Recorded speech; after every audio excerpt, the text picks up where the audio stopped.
आदाब व्यूवर्स, उम्मीद नामा के शो शेयरिंग अपडेट के 8वें एपिसोड में आप सभी का इस्तकबाल है। हमारा नाम सना उम्मीद है और हमें आपकी होस्ट।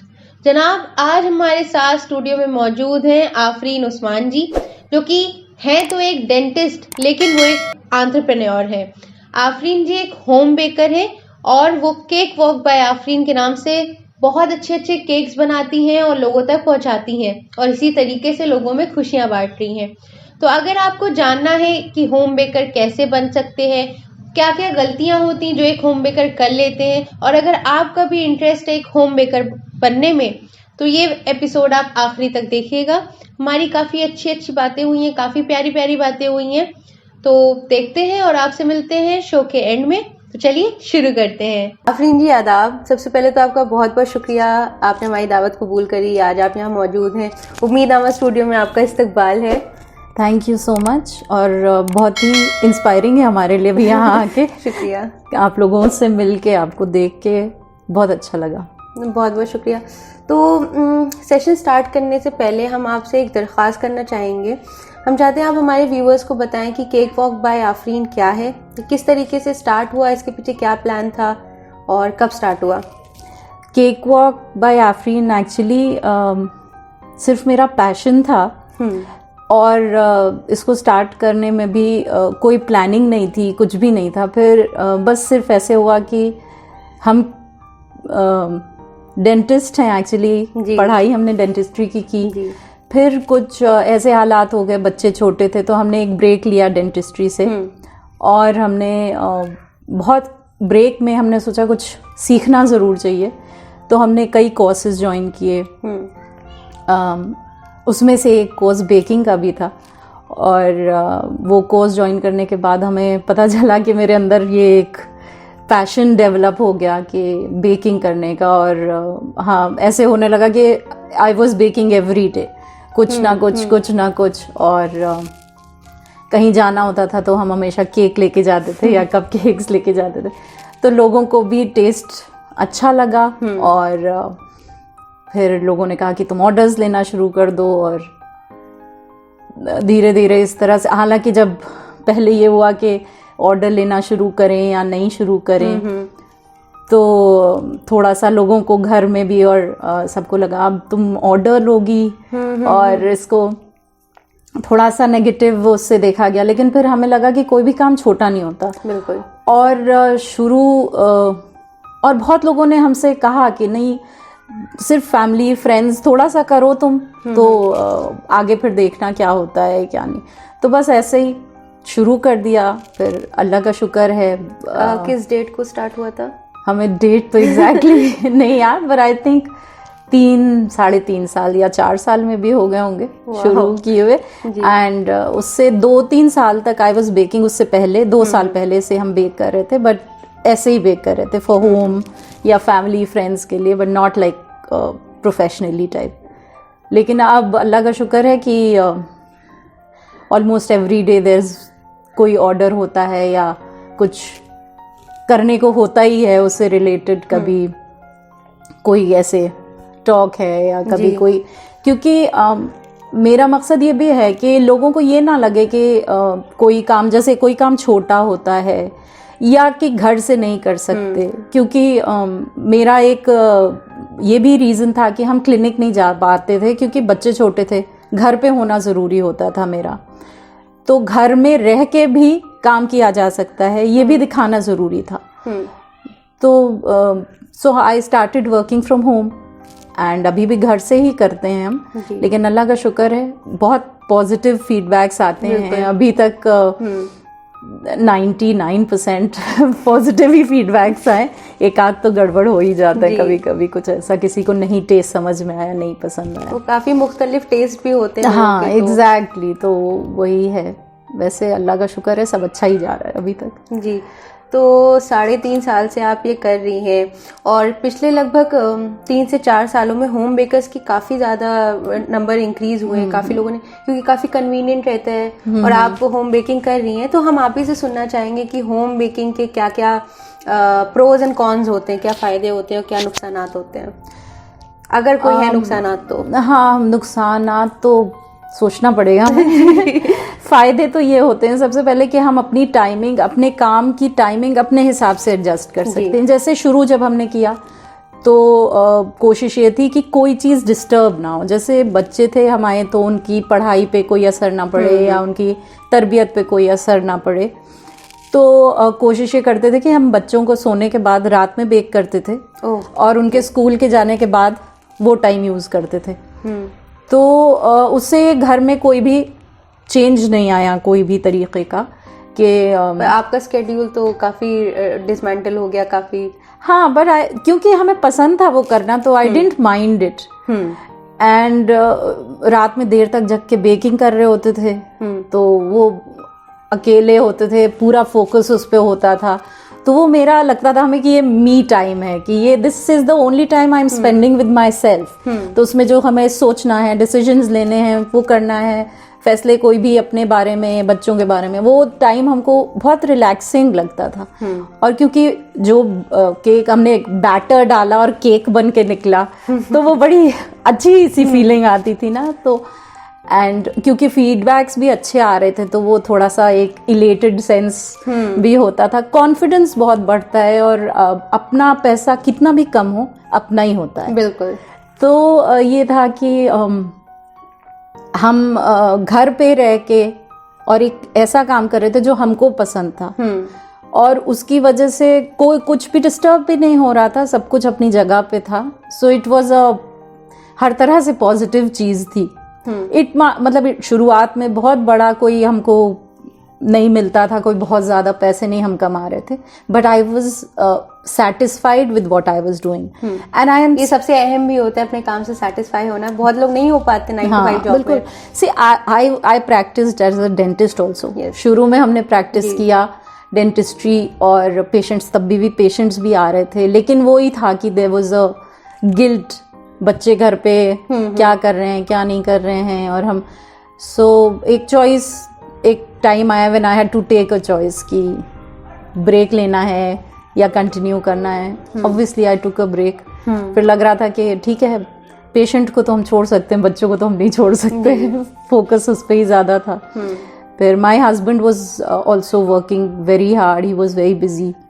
तो हम दोनों में से एक आदमी को तो कुछ बच्चों के लिए टाइम निकालना ज़रूरी था जी। तो हमने सोचा कि व्हाई नॉट मी। तो कॉन्स आपको अभी तक नहीं समझ में आया कि होम बेकिंग के क्या कॉन्स हैं? Cons I guess schedule dismantle होता है। हाँ, ये होता है कि कभी कभी कोई ऑर्डर्स ऐसे होते हैं जो बहुत प्रेशर दिलवाने वाले होते हैं, तो उस टाइम थोड़ा सा ये होता है कि जो थोड़े से टियर्ड केक्स होते हैं या कॉम्प्लिकेटेड केक्स होते हैं जिसमें बहुत सारी चीज़ें बनानी हैं, लगानी हैं, उसको एडजस्ट करना है, फिर उसको उसके वेन्यू तक पहुंचाना है। अपने घर तक केक बनाने लेना फिर भी आसान होता है, जो उस केक का ट्रांसफ़र होता है वो बहुत ट्रिकी हो जाता है कभी कभी। तो वो थोड़ा सा उतने टाइम वो स्ट्रेसफुल हो जाता है जी। बस और कोई कॉन्स नहीं है। हाँ, लेकिन अगर आप एक एंटरप्रेन्योर है तो फिर आप रिस्क फैक्टर को बिल्कुल एलिमिनेट नहीं कर सकते। हाँ, बट वो रिस्क के बाद जब वो चीज़ अचीव हो जाती है ना तो वो जॉयज भी डबल हो जाते हैं। तो तो वो भी कोई इतना बुरा नहीं है। बिल्कुल। तो अच्छा ही लगता है। और बस एक और कौन है, बिल्कुल बताइए। केक खा खा के मोटे बहुत हो जाते हैं क्योंकि टेस्ट भी करना पड़ता है कभी कभी। वैसे तो पूरा केक हम काट के खा ही नहीं सकते कि हर केक को हमें इंटैक्ट उसको, लेकिन जब उसको क्रम्ब काटते हैं उसको स्ट्रेट करने के लिए तो चखना पड़ता है, इसलिए क्योंकि कहीं हमने कुछ छूट ना गया हो, कुछ मिस ना हो गया, तो वो वेट गेन एक प्रॉब्लम है इसकी। काफी आयरनी है कि एक डेंटिस्ट होकर के आप लोगों को मीठा खिला रही हैं, उनके दांत खराब कर रही हैं। कभी ये सोचा आपने? हाँ, सोचा था। जैसे हमसे किसी ने एक बार कहा कि तुम इस साइड से उस साइड चली गई हो। तो लेकिन ये तो cakes once in a while, साल में एक बर्थडे एक बार आती है या एनिवर्सरी एक बार। इंडियन फैमिली में तो एक बार बर्थडेज नहीं आते। इंडियन फैमिली में तो 7-8 बर्थडेज एक साल में होते हैं और फिर एनिवर्सरी भी है वो। तो हमें लगता है हमारे that is very good for me. नहीं, हमें लग रहा है कि आपके पास एक आप ऐसा करें, एक नया बिजनेस आइडिया है। आप जब अपना केक का पार्सल करा करिए तो उसमें अपना डेंटिस्ट वाला कार्ड भी दे दिया करिए कि तुमको जब दिक्कत होगी तो आना हमारे पास ही। लेकिन अब हमने पूरी तरह से छोड़ दिया डेंटिस्ट्री, ये वाला साइड ज्यादा अच्छा है। तो मिस करती हैं आप अपना वो डेंटिस्ट्री के एक्सपीरियंस को, उस टाइम को? बिल्कुल नहीं। Not at all, not at all. काफी अच्छा है फिर तो ये। हाँ, आप मिस बिल्कुल भी नहीं करते, इसलिए क्योंकि जब शायद ये पैशन जब इतना डेवलप हो गया तो वो अक्सर हम भूल जाते हैं कि हम डेंटिस्ट हैं, और दूसरे लोग कहते हैं, कभी कोई फोन करके कहता है डॉक्टर आफरीन, तो आई डोंट रिमेम्बर कहें याद आता है, अच्छा हाँ। सो अच्छा है, ये ज्यादा अच्छा है। काफी सोक्ड हो गई आप अपने पैशन में। बाकी तो आपके कस्टमर्स के बारे में और आपकी बेकिंग के बारे में, इन सब के बारे में हम और बातें करते रहेंगे। जैसा कि आपको शायद मालूम होगा कि हमारे यहाँ शो का एक निज़ाम है कि जो भी हमारे यहाँ आते हैं हम उन्हें अपने हाथ का खाना चखाते हैं। तो अगर आपकी इजाज़त हो तो खाना मंगवा लें। बिल्कुल बिल्कुल जी, शुक्रिया। लूप ना करिएगा, आप खाती रहिएगा। तो सवाल शुरू करें? बिल्कुल जी, आप अपना टाइम लीजिएगा, कोई मतलब ऐसा मसला नहीं है। तो आपने जैसे कहा था कि काफ़ी सारे कस्टमर्स होते हैं, उनके अलग अलग फीडबैक्स होते हैं, 99% तक पॉजिटिव ही रहे माशाल्लाह से। तो अभी तक का सबसे आपको कौन सा ऐसा ऑर्डर था जो सबसे कॉम्प्लिकेटेड ऑर्डर अगर आपको कोई मिला है अभी तक का? हाँ, जब हमने शुरू में स्टार्ट किया था तो ये एक ऑर्डर ऐसा था जो हमें आज तक सबसे स्कैरी ऑर्डर था। क्योंकि इतना एक्सपीरियंस नहीं था, ऑर्डर लेने का भी एक्सपीरियंस नहीं था। तो एक लेडी थी जिन्होंने हमें एक टियर केक कहा कि मतलब 3 टियर का केक होगा, और उसमें आइसिंग अलग अलग तरह की होती। तो एक विप्ड क्रीम आइसिंग होती है, एक फॉन्डेंट होता है। तो उन्होंने हमको कहा 2 टियर जो है वो विप्ड क्रीम होगा और 1 टियर फॉन्डेंट होगा। तो हमें ये नहीं पता था कि फॉन्डेंट और विप्ड क्रीम जो है वो साथ नहीं हो सकते, इसलिए क्योंकि फॉन्डेंट जो है वो शुगर बेस्ड होता है और विप्ड क्रीम जो होती है वाटर होता है उसमें। तो शुगर वाटर में डिसॉल्व होने लगती है। तो जब हमने ऊपर का टेयर रखा उस टाइम तो ठीक था, लेकिन जब उसको हमने भेजा तो रास्ते में वो गिर गया। ऊपर का टेयर वो नीचे गिर गया। तो क्योंकि वो मेल्ट हो गया शुगर उसका, तो वो बहुत ही स्कैरी था। फिर लेकिन हमने 1 घंटा पहले भेज दिया था उनके टाइम से, तो हमने उसको फिर वापस बुलाया, फिर उसको करेक्ट किया, फिर उसमें बहुत सारी और चीज़ें ऐड की ताकि वो स्टे कर सके। तो खैर पहुंच गया वो केक वापस अपने टाइम से, लेकिन वो बहुत स्कैरी ऑर्डर था। उसके बाद हमने अपने आप को बहुत और स्टडी करा, बहुत सारी चीज़ें कि क्या करना चाहिए क्या नहीं करना चाहिए। तो वो एक ऑर्डर था जो बहुत मुश्किल था। अभी तक के सबसे इरिटेटिंग कोई कस्टमर मिला आपको? नहीं, जो इरिटेटिंग होते हैं वो फिर कस्टमर नहीं हो पाते हैं। एक ही बार को उनका साथ रहता है। वो फिर वो इतने सवाल पूछते हैं और फिर वो ऑर्डर नहीं देते। अच्छा, ऐसे लोग होते हैं बहुत सारे। मतलब they will ask, I know somebody जिन्होंने हमसे हफ्ता 10 दिन तक रोज वो पूछती थी ये करना है ऑर्डर, ऐसा करना है, वैसे करना है, ऐसे ये भी चाहिए वो भी चाहिए। और जब फाइनली उन्होंने कहा कि नहीं वो केक कोई और लेके आ गया तो वो ये इरिटेटिंग होता है। मतलब अगर आपको सीरियसली नहीं ऑर्डर करना है तो दूसरे के पास भी बिजी होता है इंसान, वक्त नहीं होता है, वो इरिटेशन होता है थोड़ा। अदरवाइज तो ऐसा कोई कस्टमर नहीं है, सब अच्छे हैं। और ये भी अच्छी बात है कि एक बार जो लोग करते हैं ऑर्डर, वो ज़्यादातर लोग दोबारा और दोबारा ऑर्डर करते हैं। तो ये आपकी काबिलियत पे डिपेंड है ना।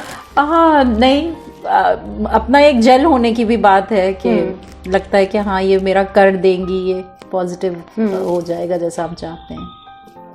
खाती नहीं आप? थोड़ा सा मुश्किल हो जाता है बार बार खाते में बातचीत करना, पर कॉन्सेप्ट ही यही, क्या कर सकते हैं। नहीं, अच्छी बात है। तो खाना कैसे लगा? हम काफी उस वक्त सोच रहे थे कि आप खुद एक शेफ हैं, तो हम काफी डर रहे थे कि पता नहीं आपको अच्छा लगेगा। बहुत अच्छा, बहुत ही अच्छा खाना है। ये आप कैमरे की वजह से तो नहीं कह रही? नहीं, बिल्कुल नहीं, हम खाते नहीं ना। अच्छा, खा ही जा रहे हैं। बहुत बहुत शुक्रिया आपका। तो अगर कोई होम बेकिंग स्टार्ट करना चाहता है तो उसको क्योंकि आपका अच्छा खासा एक्सपीरियंस है 3-3.5 साल का, तो अगर कोई होम बेकिंग स्टार्ट करना चाहता है तो उसको किन किन बातों पे ध्यान देना चाहिए, क्या क्या क्रूशियल पॉइंट्स हैं जो पहले सोचना चाहिए, उनको पे काम करना चाहिए और फिर स्टार्ट करना चाहिए, बिजनेस ओपन करना चाहिए? सबसे पहले तो आप बेसिक्स ऑफ बेकिंग बहुत अच्छे होने चाहिए। मतलब आप कोई भी ऑर्डर लेने से पहले आपकी बेकिंग अच्छी होनी चाहिए, और ये आपको वैरायटी ऑफ पीपल से ये फीडबैक मिले कि इसमें ये इम्प्रूवमेंट है, और बहुत ओपन रहना चाहिए कि अगर कोई आपको बता रहा है कि इसमें ये चीज़ ऐसे गलत है या ये नहीं सही है, तो you should definitely work on that.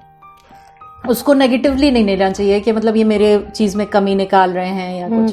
तो एक तो चीज़ ये, दूसरी चीज़ ये कि ये मान के चलना चाहिए कि अगर आज हम ऑर्डर लेना शुरू करेंगे तो एटलीस्ट 6 महीने से साल भर लगेगा ऑर्डर्स ट्रिकल होने में।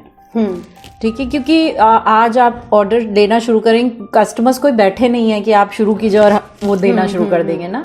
तो ये पेशेंस बहुत ज़रूरी है बेकिंग में, आइसिंग में, ऑर्डर्स आने में, हर चीज़ में पेशेंस चाहिए। बिल्कुल।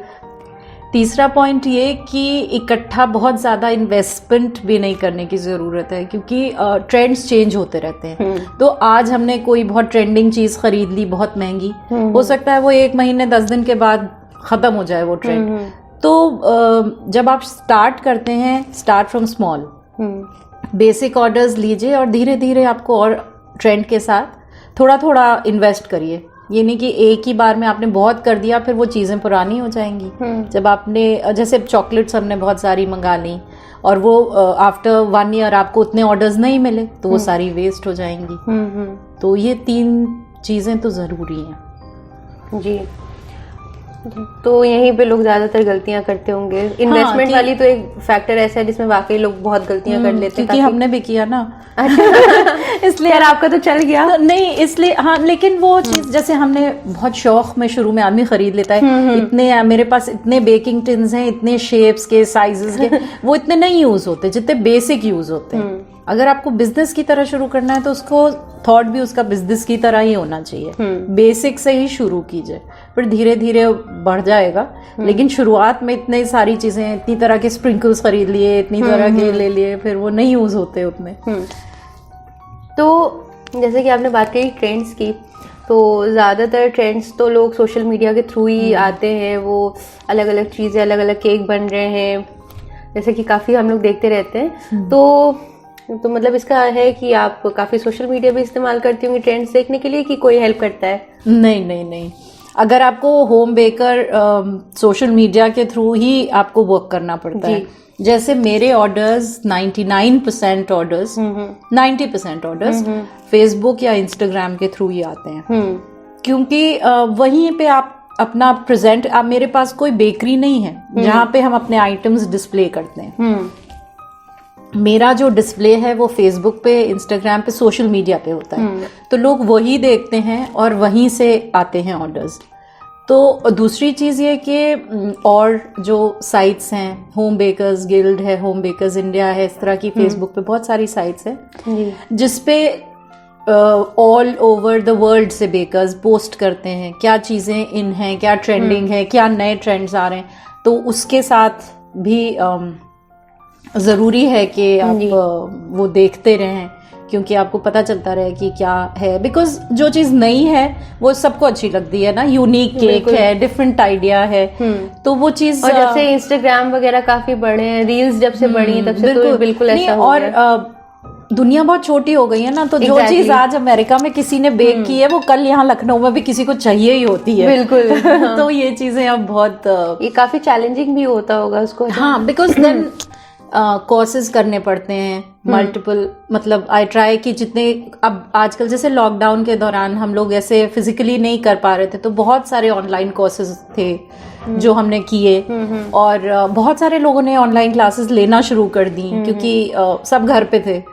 तो और हर आदमी अपने आप को इम्प्रूव करना चाहता है, वेस्ट करने से बेहतर है टाइम के कुछ सीख लें। और इतने नए ट्रेंड्स आ गए लॉकडाउन के दौरान, इतनी नई चीज़ों को लोगों ने ट्राई किया, फिर अपनाया उसको और प्रमोट किया उसको। तो बहुत इसमें बहुत सीखने का मौका मिला जी। तो आपकी टीम में कितने लोग हैं? आप हैं, एक आपने कहा था शायद आपकी एक हेल्प हाँ, है। मेरी एक हेल्प है और मेरा एक डिलीवरी के लिए हमने रखा हुआ है एक बंदे को, बस। सही है, प्यारी टीम, छोटी सी अच्छी सी, हाँ, अच्छे से काम होता है। हाँ बिल्कुल। और हमारी टीम बहुत compatible है हाँ, आपस बहुत ज्यादा, क्योंकि अभी कभी ऐसे होता है कि हम नहीं हैं तो जो मेरी हेल्प है, most of the cakes she can do on her own. और हमें ये बड़ा अच्छा लगता है और बताने में और अच्छा लगता है कि मेरी तो हेल्प वो करती है, वो अपने घर पे भी वो बेक करती है और छोटे छोटे ऑर्डर्स लेती है। Nice. And she doesn't have an oven, okay. तो वो चूल्हे पे बनाती है केक, वाओ। और चूल्हे पे बेक करके वो उसको ऑर्डर्स लेती है। ये भी काफी इंस्पायरिंग है, काफी लोग ऐसा करते हैं। और हम चाहते हैं कि अगर कोई और सीखना चाहे ना, तो हम कहते हैं कि तुम सिखाया करो लोगों को, तुम पैसे लो और सिखाओ, क्योंकि हर आदमी के पास ओवन नहीं है ना, जिसके पास नहीं है वो कैसे बेक करे। बिल्कुल। तो ये बहुत अच्छी पॉजिटिव चीज़ है ये। बिल्कुल, और ये चीज़ें सिखाना भी चाहिए। और दूसरी चीज़ ये कि इकोनॉमिक इंडिपेंडेंस बहुत ज़रूरी है औरतों के लिए, और अक्सर वो निगलेक्ट कर जाती है इसी बात को। तो ये भी है कि इंडिपेंडेंस में अगर औरत चाहती है कि वो अपने फैसले खुद ले सके, तो उसके लिए पहले इकोनॉमिक फैक्टर तो ज़रूर आता है। डेफिनेटली। और ये बहुत क्रूशल होता है, इसलिए लोगों को, खासकर जो औरतें या जो घर पे हैं, वो आपसे आई होप आज काफ़ी लोग इंस्पायर होने वाले हैं आपकी बात से। I hope. बिल्कुल। तो नहीं, क्योंकि हम वाकई चाहते हैं कि अगर किसी को ये नहीं लगना चाहिए कि हम घर पे बैठ के कुछ नहीं कर सकते। बिल्कुल। हर औरत को घर पे बैठ के भी बहुत कुछ अपॉर्चुनिटी है करने की। सिर्फ जैसे हम लोगों ने स्टूडियो बना लिया घर ही। बिल्कुल। अब ये इसमें मतलब ये तो कितना अच्छा है ना कि आपने घर पे अपना स्टूडियो बनाया, फैमिली में ही सब कुछ है। जी जी, है ना, साउंड, फोटोग्राफर, एंकर, एवरीथिंग, तो सब कुछ। तो ये कितना मतलब घर पे ही बैठ के किया ना, कन्वीनियंट भी है। और इस तरह से सब कुछ सबसे आसान है घर पे बैठ के कुछ नहीं करना। अगर कुछ करना है तो उसके लिए एफर्ट जरूरी है। बिल्कुल। और जब एफर्ट इंसान करता है तो उसका जो सेटिस्फैक्शन है वो किसी चीज में नहीं है। अपना 10 रुपए भी अपना कोई कमाता है तो उसमें जो खुशी मिलती है वो आपको 1000 कहीं से मिल जाए उतनी खुशी नहीं मिलेगी। बिल्कुल बिल्कुल सही कह रही हैं आप। लें रोटी तो नहीं है मेरे पास। नहीं, आप नहीं खा रही, ठीक है? नहीं, हम बिल्कुल बहुत मजे से हमने खा के खत्म कर दिया, कुछ भी नहीं बचा मेरे। आपने लिया ही इतना कम था। बहरहाल हम आपसे ये सवाल पूछना चाह रहे थे कि आपको इतना ज़्यादा एक्सपीरियंस है, आपने इतने सारे कोर्स करे हैं, तो आपको ऐसा नहीं लग रहा है कि मतलब आपका ऐसा कुछ प्लान है कि आप टीचिंग स्टार्ट करना चाहती हैं बेकिंग की? हम क्लासेस लेते हैं। अच्छा। पर्सनलाइज क्लासेस लेते हैं। जैसे हमें बहुत बड़े ग्रुप में पढ़ाने में उतना सेटिस्फैक्शन नहीं मिलता। जैसे अगर 2 लोग, 3 लोग, 4 लोग हो तो हम उनको ज़्यादा अच्छे से बता पाते हैं और ज़्यादा हमको भी ज़्यादा सेटिस्फैक्शन होता है। तो आई टेक पर्सनलाइज क्लासेस, जैसे 3-4 लोगों की क्लासेस होती हैं, तो हम लेते हैं और हम वही सिखाते हैं जो उनको सीखना होता है। जैसे एक बेसिक बेकिंग का कोर्स होता है जिसमें केक, कपकेक्स, ब्राउनीज, ब्रेड और कुकी, ये 5 चीज़ें होती हैं। इसमें सब कुछ कवर हो जाता है। और एक पिज़्ज़ा या ब्रेड की कोई रेसिपी होती है, तो वो सब उसमें कवर हो जाता है। उसके अलावा बहुत सारे लोगों को कोई स्पेसिफिक चीज़ सीखनी होती है, जैसे कि कोई ख़ास तरह का केक, तो उनको वो सीखना है। तो उसके लिए भी एक चीज़ हमने मेरा एक प्लान होता है, you bake you take the cake. तो अगर जैसे आपके घर में किसी की बर्थडे है, आप चाहते हैं उनके लिए आप केक बनाएं, ठीक है, तो आप आइए, हम आपको सिखाएंगे केक बनाना, हम आपको रेसिपी बताएंगे, हम आपको सारा सामान प्रोवाइड करेंगे। I will guide you through it all and you will bake the cake. और आप अपने लव्ड वन जिसके लिए भी आप बना रहे हैं उनके लिए ले जाके आप उनको दे सकते हैं। काफ़ी प्यारा और इंक्लूसिव सा ये पूरा एक्सपीरियंस रहता होगा कि आप मतलब केक मंगा करके प्रेजेंट करना और फिर खुद बना करके वो पूरी जर्नी, वो आप बैटर से लेकर के विपिंग क्रीम, आइसिंग, सब खुद से करके, कुछ खुद करके ले जाइए ना, तो यू कैन ट्रूथफुली से कि हमने आपके लिए बनाया है ये। एग्जैक्टली, वो two way satisfaction, two way happiness, काफी अच्छी चीज है ये। और उसमें आपको ये भी होता है ना कि आप लर्न भी तो कर रहे हैं। बिल्कुल। आपको कोई सामान नहीं खरीदना, आपको कुछ नहीं चाहिए, पहले आप आइए, बेक करके देख लीजिए, अगर आपको अच्छा लगता है तो फिर आप उसके आगे और बेकिंग कर सकते हैं, सीख सकते हैं। सो इस तरह की क्लासेस या इस तरह के कॉन्सेप्ट्स हम करते ये हैं। काफी इनोवेटिव और काफी प्यारी चीज हमें लगी। जी तो इस तरह के लोगों ने किया है, लेकिन इधर जाहिर है जब से ये लॉकडाउन और कोविड और सबकी वजह से थोड़ा सा हमने भी इधर रोका हुआ है और लोग भी थोड़ा कम इंटरेस्टेड हैं। जी, तो काफ़ी सारी बातचीत हो चुकी है। हमारा आपसे आखिरी सवाल ये है कि जब आफरीन मैम बेकिंग नहीं करती हैं या अपने बच्चों के साथ नहीं होती हैं तो आप क्या करती हैं, अपने लिए क्या करती हैं इसके अलावा, बेकिंग के अलावा? नहीं, मेरे पास काफ़ी काम होता है जनरली, बिकॉज मेरे बेकिंग और बच्चों के अलावा बहुत सारे काम पेंडिंग पड़े हुए होते हैं, घर के काम होते हैं और मेरे इन लॉज साथ में रहते हैं तो उनके काम होते हैं, तो वही काम ख़त्म होते होते पता नहीं चलता है। लेकिन अदरवाइज आई लाइक राइटिंग। अच्छा, क्या लिखती हैं आप? बस जो दिल में आता है, कुछ सोच के प्लान करके नहीं लिखते हैं कभी किसी चीज़ के बारे में या कुछ चीज़ों के बारे में जो सर्कमस्टांसेस हैं उनके बारे में, या यही चीज़ें। फिर बाकी बच्चों के होने के मतलब बच्चे जब होते हैं ना तो काम कभी ख़त्म नहीं होता है और जो फ्री टाइम होता है वो उन्हीं के साथ गुजर जाता है। जी, अब क्योंकि बेटा हमारा ही might go out to study, तो वो भी चाहते हैं कि अम्मा के ही आसपास रहते हैं और तो बस वही वक्त गुजर जाता है। जी, तो हमारी तो काफ़ी सारी बातचीत हो चुकी है। हमें काफ़ी अच्छा लगा आपसे बात करके, काफ़ी कुछ सीखने को मिला, काफ़ी प्यारी प्यारी चीज़ें आपके बारे में पता चली हमें। उम्मीद है आपको भी अच्छा लगा होगा। बेहद बेहद अच्छा लगा जी, तो आप खाना ख़त्म कर लें अपना। I have finished, thank you. वो क्या आपने नहीं ठीक से खाया? अरे बहुत अच्छे से खाया। आपको अच्छा नहीं लगा? बहुत अच्छा खाना था वाकई। हमें नहीं लगता। नहीं वाकई बहुत अच्छा खाना था और हमने बहुत मज़े से खाया। चलिए, अगर आप कहती हैं तो मान लेते हैं, कोई और ऑप्शन भी नहीं है हमारे पास। नहीं वाकई। तो हमारी एक रिवायत हमारी शो की ये भी है कि जो भी हमारे मेहमान आते हैं तो हम काफ़ी काफ़ी ग्रेटफुल फील करते हैं खुद को, तो इसलिए हम अपने मेहमान को एक टोकन ऑफ अप्रिसिएशन देते हैं, एक मोहब्बत से देते हैं। तो ये हमारी तरफ से आपके लिए एक छोटा सा तोहफा है, इसको कबूल करें। बहुत बहुत शुक्रिया।